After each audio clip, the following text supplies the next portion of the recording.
you are having a great weekend. Welcome to a brand new unit. We are flying through this semester. We're already on unit 4, and that unit is on meaning, purpose, and connection.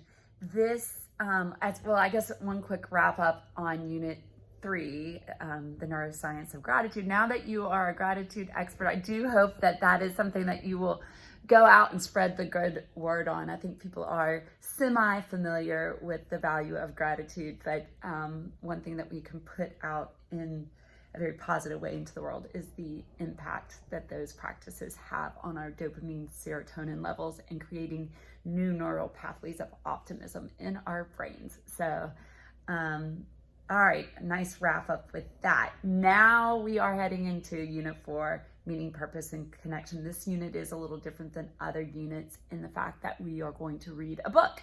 Tribe is not a positive psychology book. So there might be this puzzling moment in the beginning where you're wondering, like, why in the world are we reading this book? But what this journalist, Sebastian Junger, does so well is he uses his experience as a journalist in war zones to talk about human need for meaning, purpose, and connection. And so while not a positive psychology text, there's so much in this book that I think helps us to explore how these concepts help to live a life of well-being. And one of the ways that he does it is he does a lot of talking about PTSD, which he actually suffered from after being in a war zone, just from what he witnessed there. But he talks about how healing from PTSD, a lot of it has to do with human connection, and he looks at some interesting research around that. So I hope you enjoy that. So here's one really important thing about navigating this particular unit when it comes to due dates. The dates that are going to show up on Canvas are the dates that you have to have finished reading the chapters by, and I've chunked it in very reasonable ways. It's a short book. You're not having to read a ton at once, but when it says that there's an assignment due on Wednesday, that means you need to have done the reading and the assignment by Wednesday. So you probably need to start the reading on Monday. And so if ever there's a time when you need to scroll the whole week ahead to get a sense of that and know when to start reading things, it's this unit. So today, certainly take some time to scroll this week and see and plot out when you're going to read, and so that you can have things done. Our Learning Studio project, what you are going to do at this point, you've identified your group. Great. It was really cool to see the different things that you all have decided to do.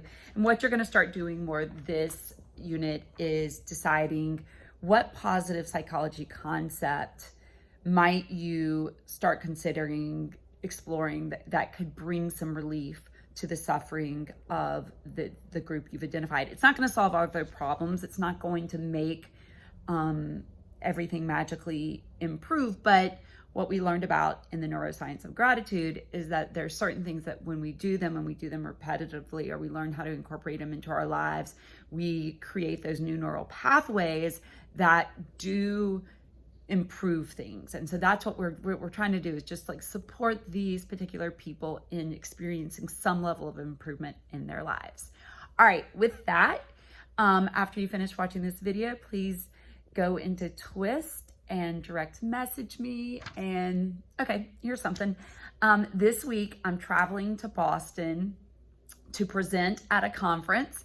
I have not done this since the pandemic started, and this is something that probably, like, before the pandemic, maybe like 3 or 4 times a year, I would travel to conferences and present on different things. This time I'm presenting on managing anxiety and stress for children and teenagers in classroom settings. So the idea of how do we teach teenagers to identify their stress and then come up with ways to manage it with that allows them to still stay in the classroom and not have to miss what's going on in there. And so that'll be fun.